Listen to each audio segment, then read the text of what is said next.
পরিত্যক্ত এক অবৈধ কয়লা খাদান থেকে উদ্ধার হলো একটি মোটরসাইকেল। এই উদ্ধার হওয়া মোটরসাইকেলকে ঘিরে এলাকায় ব্যাপক চাঞ্চল্য ছড়ায়। ঘটনাটি জামুরিয়া বিধানসভার পাণ্ডবেশ্বর থানার অন্তর্গত আলীনগর নীলপুর এলাকায়। জানা গিয়েছে, বামফ্রন্ট সরকারের সময়কালে আলীনগর নীলপুর এলাকায় যেখানে সেখানে গড়ে উঠেছিল অবৈধ কয়লা খাদান। রমরমিয়ে চলত অবৈধ কয়লা কারবার। বর্তমানে অবৈধ কয়লা উত্তোলনের কাজ বন্ধ হয়ে গেলেও ভরটা করা হয়নি অবৈধ কয়লা খাদানের মুখ। আর সেই পরিত্যক্ত কয়লা খাদান থেকে উদ্ধার হলো একটি মোটরসাইকেল। স্থানীয় সূত্রে জানা গেছে, এলাকার রাখালরা গরু চড়াতে এলে তারা দেখে অবৈধ কয়লা খাদানের মধ্যে একটি মোটরসাইকেল পড়ে রয়েছে। তারা গ্রামবাসীদের এই খবর দিলে গ্রামবাসীরা তৎক্ষণাৎ ওই জায়গায় এসে দেখে একটি গাড়ি অবৈধ কয়লা খাদানে পড়ে রয়েছে। গ্রামবাসীরা পাণ্ডবেশ্বর থানার পুলিশকে খবর দিলে পুলিশ ঘটনাস্থলে আসে এবং গাড়িটি খাদান থেকে উদ্ধার করে পাণ্ডবেশ্বর থানায় নিয়ে যাওয়া হয়। এই ব্যাপারে জামুরিয়া মন্ডল 2 এর সভাপতি রমেশ ঘোষ জানান, গ্রামের লোকেরা আমাকে ফোনে এই ব্যাপারে জানায়। আমি এসে দেখছি অবৈধ কয়লা খাদানে পড়ে রয়েছে একটি মোটরসাইকেল। তিনি জানান, এই এলাকায় এই ধরনের অবৈধ খাদান অনেক জায়গাতেই আছে, সেগুলো এখনো পর্যন্ত প্রশাসনের পক্ষ থেকে মাটি ভরাট করা হয়নি। এই সকল জায়গাগুলি দুষ্কৃতীদের আশ্রয় হয়ে দাঁড়িয়েছে। আজ একটা মোটরসাইকেল পাওয়া গেছে, না জানি কাল অন্য কিছু পাওয়া যেতে পারে। তাই প্রশাসনের কাছে অনুরোধ, এলাকায় যে অবৈধ কয়লা খাদানগুলি রয়েছে সেগুলি যথাসম্ভব মাটি ভরাট করে দিলে ভালো হয়। অপরদিকে ঘটনাস্থলে উপস্থিত ছিলেন নিমসা গ্রামের বাসিন্দা কবির খান। জানান, গত 2 মাস আগে তার মোটরসাইকেল চুরি হয়ে যায়। খাদানের মধ্যে মোটরসাইকেল পাওয়া গেছে, সেই শুনে তিনি আলীনগর নীলপুর এলাকায় এসে দেখেন এটা তার চুরি যাওয়া মোটরসাইকেলটি নয়। তিনি জানান, তার মোটরসাইকেলটি চুরি হয়ে যাওয়ায় পাণ্ডবেশ্বর থানার পুলিশের কাছে দ্বারস্থ হয়, কিন্তু আজ প্রায় 2 মাস পেরিয়ে গেলেও প্রশাসন গাড়ি চুরির ঘটনার কোনো কিরানা করতে পারেনি। প্রশাসনের তরফ থেকে কোনো পদক্ষেপ নেওয়া হয়েছে কিনা সেটাও তিনি বুঝতে পারছেন না বলে জানান। তিনি আরো জানান, পাণ্ডবেশ্বর থানায় গেলে তাকে পুলিশ জানায় তদন্ত চলছে।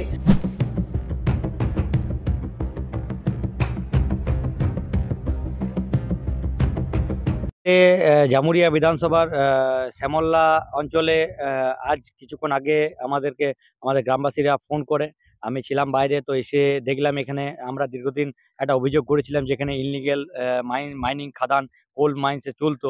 সেই খাদানের জায়গাগুলোতে এসে দেখছি যেখানে একটা গাড়ি পড়ে, তো এখনো পর্যন্ত আমরা জানি না জলের মধ্যে সে কুয়ো খাদান চলতো, লেবার দিয়ে কাটা হতো। সেই কুয়ো খাদানের মধ্যে একটা বাইক পড়ে রয়েছে।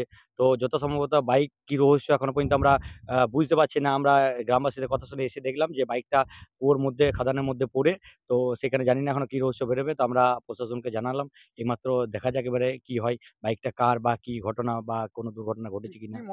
এইখানে আমি লাশ বলবার জন্য বলছে লাশ বস্তায় পড়ে আছে, ওই জন্য আমরা এসে কি দেখলেন? আর দেখলাম যে বাইক কোথায়? এই যে খাদানে। এটাকে খাদান আগে কি কয়লা তোলা হতো? আগে কয়লা তোলা হতো। আমি একটা খবর পেলাম, এইখানে আলীনগরের শেষ মাথাতে একটা খাদানের মধ্যে একটা গাড়ি পড়ে আছে। গত 2 মাস আগে আমার একটা গাড়ি WB40 AL 5111 গাড়িটা আমার চুরি করে নেয়। কি গাড়ি ছিল এটা? গেলামার ভাই নিমসা পশ্চিমাংশে একটা পুকুরের ঘাট থেকে। আচ্ছা, আমি বারবার পাণ্ডবেশ্বর থানা বারবার যেয়ে পরে আশ্বাস খুঁজি যে স্যার আমার গাড়িটা তদন্ত করে বার করে দেন। ওনারা কোনো সারা শব্দই দেয়নি, ওনারা কোনো আশ্বাসও দেয় নাই যে হ্যাঁ গাড়িটা পাওয়া যাবে। কি জানাচ্ছে? আমি চাইছি যে আমার গাড়িটা এত তাড়াতাড়ি শিগগিরির মধ্যে আমাকে তদন্ত করে আমার গাড়িটা আমার হাতে দিলে আমি অনেক কৃতজ্ঞ থাকবো পাণ্ডবেশ্বর থানার কাছে। হ্যাঁ, আমার বারবার যেয়ে পরেও আমি হ্যারাসমেন্ট হয়েছি, কিন্তু আমার গাড়ির কোনো সম্বন্ধে কোনো কিছুই এরা আশ্বাস দেয়নি। পুলিশ কি জানাচ্ছে? পুলিশ আমি প্রথম দিনে যখন এফআইআর করতে যাই তখন আমাকে বলেছে যে গাড়িটা তোমরা নিজেদের মধ্যেই করেছো। আচ্ছা, আমার গাড়ি চুরিলে আমি নিজে যদি গিয়ে বলি, তাহলে আমার সাহস এত দূর আছে যে আমি থানাতে যে কমপ্লেন করতে পারি। আমার থানাতে কাগজ দিয়েছি, সব কিছু দিয়েছি, কোনো কিছুই আমার কাগজের ভ্যালিডেশন করে নাই।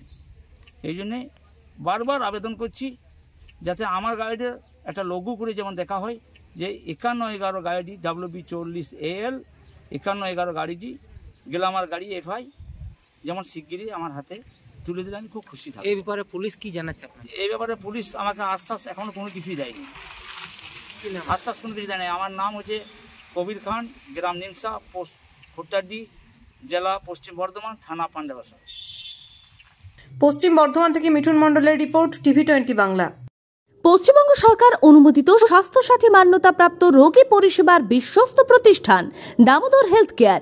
এখানে রয়েছে 24 ঘন্টা emergency service, doctor chamber, semi modular OT, orthopaedic surgery, প্রসূতি ও গাইনি বিভাগ, general surgery, ENT surgery, uro surgery, micro বা ল্যাপ্রোস্কোপিক সার্জারি, মেডিসিন বিভাগ, upcoming ICU, dialysis, advance physiotherapy, diagnostic centre, pharmacy, 24x7 lift ও অ্যাম্বুলেন্স পরিষেবা, medical insurance.